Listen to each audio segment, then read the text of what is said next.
माझा थेट आरोप आहे की राज्याचे मुख्यमंत्री आणि गृहमंत्री असलेले देवेंद्र फडणवीस यांना दलित आणि बहुजनांचा तिरस्कार वाटतो का, हा प्रश्न मी विचारतोय।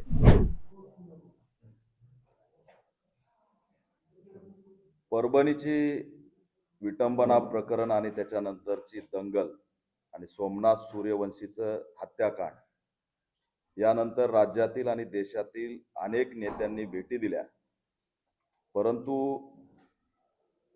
यात जी मुख्य कारवाई व्हायला पाहिजे ती अद्याप झालेली नाही। सोमनाथ सूर्यवंशीला न्याय मिळालेला नाही। जोपर्यंत सोमनाथ सूर्यवंशी हत्याकांडात अशोक गोरबांड सहित त्याच्या नेतृत्वात 9 जणांची जी टीम होती त्यांच्यावरती 302 मनुष्यवधाचा अॅट्रॉसिटी ॲक्टचा गुन्हा दाखल होत नाही तोपर्यंत सोमनाथ सूर्यवंशीला न्याय मिळणार नाही अशी स्थिती आहे। त्याच्यामुळे भेटी चालू आहेत, नेते येत आहेत, मुद्दा देशव्यापी झालाय, पण न्याय कधी मिळणार हा प्रश्न गंभीर होत चाललेला आहे। कुटुंबाला आर्थिक मदत दिलेली नाही, शासकीय नोकरी दिलेली नाही, फक्त मीडियामध्ये आश्वासन सुरू आहेत, कुणीही लेखी पत्र दिलेलं नाही। साधं जिल्हाधिकाऱ्यांनी सुद्धा यात कसलंही लेखी पत्र दिलेलं नाही। केवळ मीडियाला बोलायचं आणि जायचं हे या ठिकाणी सुरू झालेलं आहे आणि हे दुर्दैवी आहे।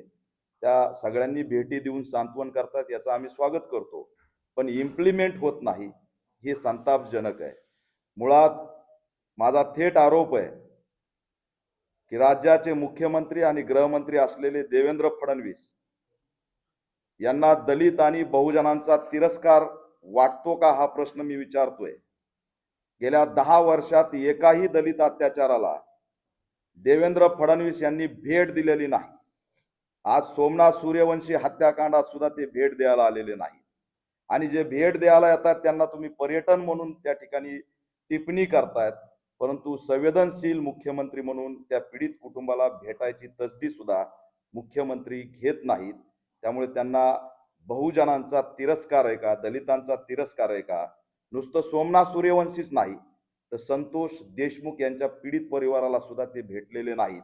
हे मुख्यमंत्री ब्राह्मणवादी विचाराचे आहेत का, म्हणून त्यांना दलित आणि बहुजनांच्या लेकरांचा तिटकारा आहे का, हा प्रश्न मी या माध्यमातून विचारतोय।